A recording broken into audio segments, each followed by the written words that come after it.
नमस्कार, मैं रवीश कुमार। आप सभी को बधाई। 14 जुलाई को लॉन्च हुआ चंद्रयान तृतीय चांद के दक्षिणी ध्रुव की सतह पर उतर गया है। भारत दुनिया का पहला देश बन गया है जिसका अभियान चांद के दक्षिणी ध्रुव पर उतरा है। इसके पहले चांद पर रूस, अमेरिका और चीन का अभियान सफलतापूर्वक पहुंचा है, लेकिन दक्षिणी ध्रुव पर पहुंचने वाला चंद्रयान तृतीय पहला अंतरिक्ष अभियान है। हम पहले ही साफ कर देना चाहते हैं कि अंतरिक्ष विज्ञान के संवाददाता और विशेषज्ञ नहीं हैं, लेकिन इन अभियानों को लेकर कई प्रमुख अखबारों में जो विश्लेषण छपे हैं, हमने उनकी मदद ली है। The Hindu, Indian express, economic times, wall street journal, guardian, New York times, Washington post, ताकि आप दर्शकों को इस वीडियो में इस अभियान से जुड़ी तमाम मुख्य बातों से परिचय करा सकूं। अगर ना अभियान शुरू करते हैं, जिस इसरो के यूट्यूब चैनल पर इसका सीधा प्रसारण हो रहा था, उस यूट्यूब चैनल पर 42 लाख से ज्यादा लोग लाइव देख रहे थे। अगर हमसे देखने में चूक नहीं हुई तो एक वक्त 70 लाख से भी ज्यादा लोग लाइव देख रहे थे। आखिरी चरण में भी चंद्रयान तृतीय ने अपनी यात्रा बिना किसी हिचक या गड़बड़ी के पूरी कर ली। एक समय ऐसा आया जब लैंडर चंद्रमा की सतह से मात्र 27 किलोमीटर दूर रह गया। सब कुछ आराम से हो रहा था। 8 मिनट की यात्रा के बाद अपनी गति को कम करता रहा और नीचे आने लगा।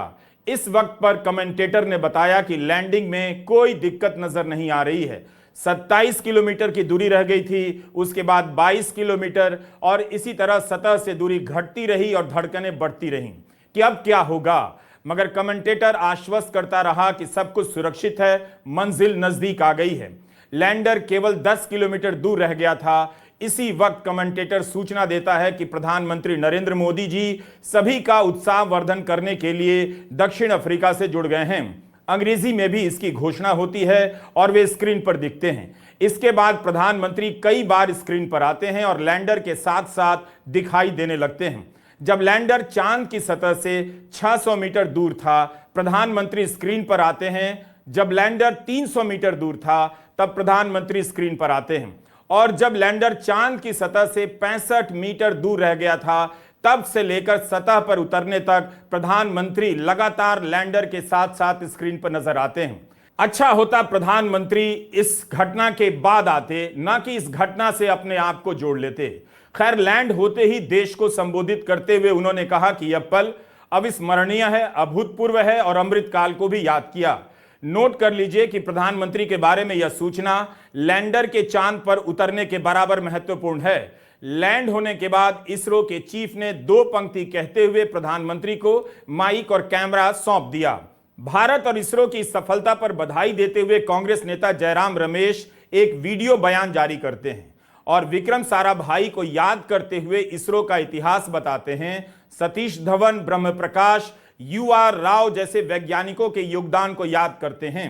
जयराम रमेश ने कहा कि यह सब कुछ साझा प्रयास का नतीजा है। 2008 में शुरू हुआ चंद्रयान प्रथम का सफर आज अपनी मंजिल पर पहुंच गया है। चांद पर भेजे जाने वाले अभियान मुश्किल माने जाते रहे हैं। यह मानकर चला जाता है कि असफलता मिलेगी, इसलिए इस अभियान की सफलता का महत्व बहुत ज्यादा बढ़ जाता है। चांद के दक्षिणी ध्रुव पर भारत से पहले रूस ने पहुंचने की कोशिश की, मगर उसका लूना 25 लैंडर चांद की सतह पर उतरने से पहले ही चूर चूर हो गया। सोवियत संघ के विघटन के बाद रूस का यह पहला प्रयास था, सफल नहीं हो सका। लूना 25 लैंडर और चंद्रयान द्वितीय की असफलता को देखते हुए चंद्रयान तृतीय के लैंड करने को लेकर आशंकाएं जताई जा रही थी, मगर अब सब दूर हो चुकी हैं, खारिज हो चुकी हैं और सफलता पूरे देश और पूरी दुनिया के सामने है। चंद्रयान तृतीय लैंड कर चुका है। अमृत काल की प्रथम प्रभा में सफलता की यह अमृत वर्षा हुई है। हमने धरती पर संकल्प लिया और चांद पर उसे साकार किया। और हमारे वैज्ञानिक साथियों ने भी कहा, India is now on the moon. आज हम अंतरिक्ष में नए भारत की नई उड़ान के साक्षी बने हैं।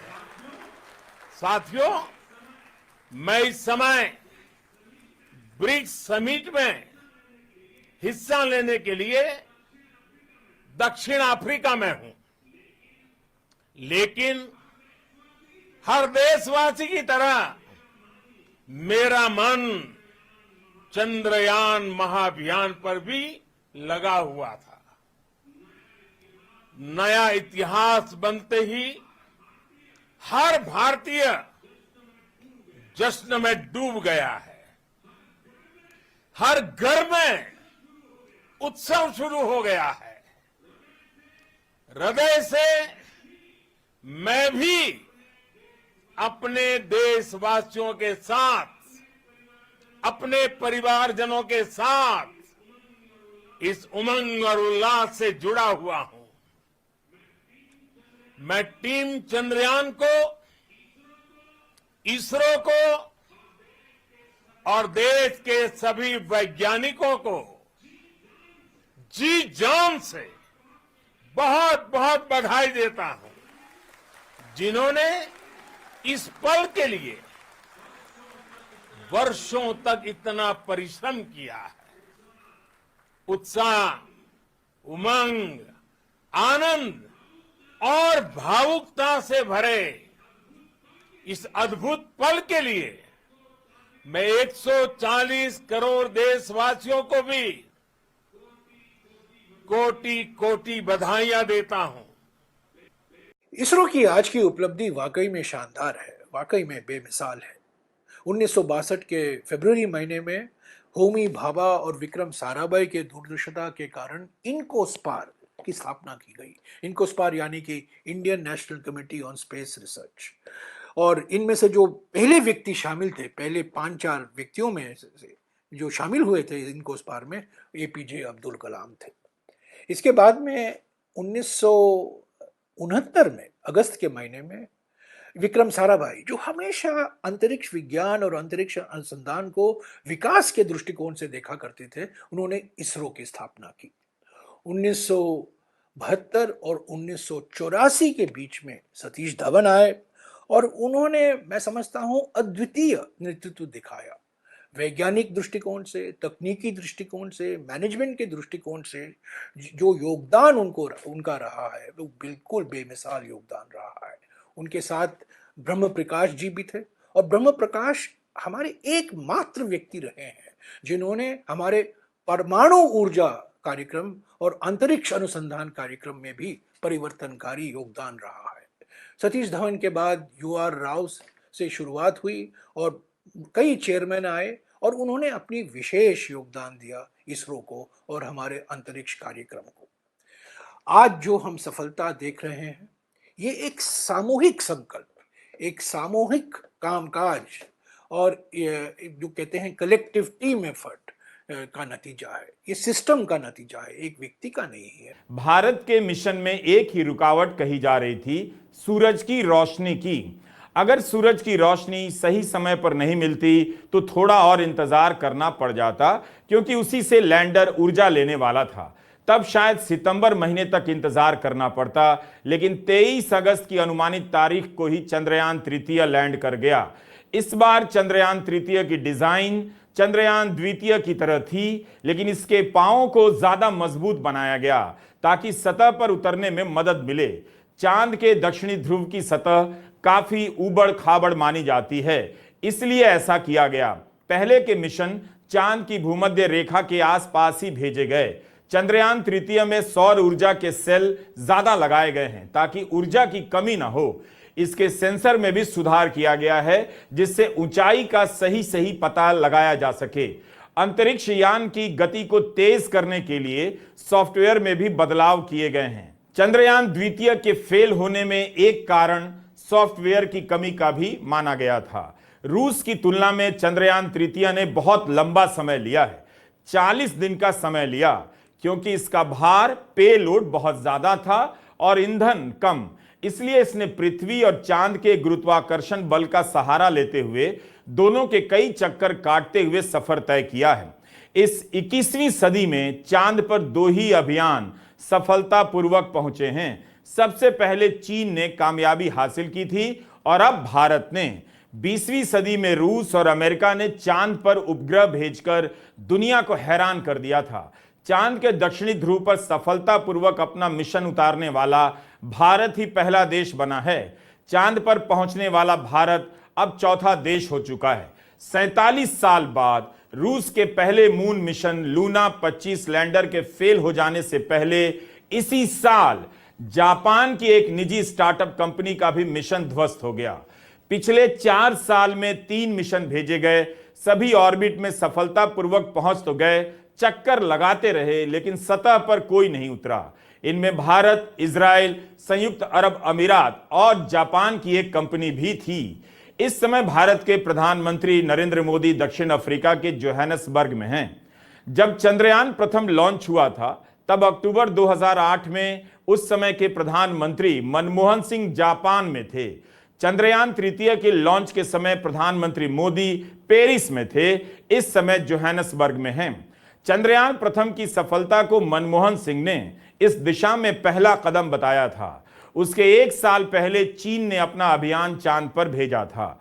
उस वक्त चंद्रयान प्रथम की सफलता पर बात करते हुए इसरो के तत्कालीन निदेशक भास्कर नारायण ने कहा था कि चीन हमसे 1 साल आगे तो चला गया है, लेकिन हम इस अंतर को कम करने की पूरी कोशिश कर रहे हैं। भारत के वैज्ञानिकों ने अपना वादा निभाया और आज चीन को पीछे छोड़ते हुए भारत चांद के दक्षिणी ध्रुव पर पहुंचने वाला दुनिया का पहला देश बन गया है। 2019 में चीन का एक अभियान चांद की सतह पर उतरा था, मगर दक्षिणी ध्रुव पर नहीं। इस जगह पर चीन अगर पहुंचेगा तो भारत के बाद ही पहुंचेगा। 14 जुलाई को आंध्र प्रदेश के श्रीहरिकोटा से चंद्रयान तृतीय लॉन्च हुआ था। तब से इसमें कोई खराबी नहीं आई है, बल्कि रूस की असफलता के बीच चांद की सतह से जब तस्वीरें आ गईं तो दुनिया दंग रह गई। 4 साल पहले चांद के दक्षिणी ध्रुव पर भारत का रोवर नहीं उतर पाया था। यहां पहुंचने में जापान, इजराइल, संयुक्त अरब अमीरात के अभियान भी असफल हुए हैं। चंद्रयान तृतीय के साथ जो रोवर गया है उसकी मदद से 2 हफ्ते तक सतह का अध्ययन किया जाएगा और यह अभियान 2 हफ्ते तक का ही माना जा रहा है। होता यह है कि उपग्रह की रफ्तार कई हजार मील प्रति घंटे होती है। इतनी तेजी से वह सतह पर उतरेगा या टकराएगा तो चूर चूर हो जाएगा। इसलिए इसकी रफ्तार को धीमा करना चुनौती का काम होता है। कई हजार मील प्रति घंटे से घटाकर 10 किलोमीटर प्रति घंटे पर लाना पड़ता है और फिर एकदम से रुक जाना होता है। इसरो के वैज्ञानिकों ने कहा कि रफ्तार धीमा करने का काम सफलतापूर्वक कर लिया गया है।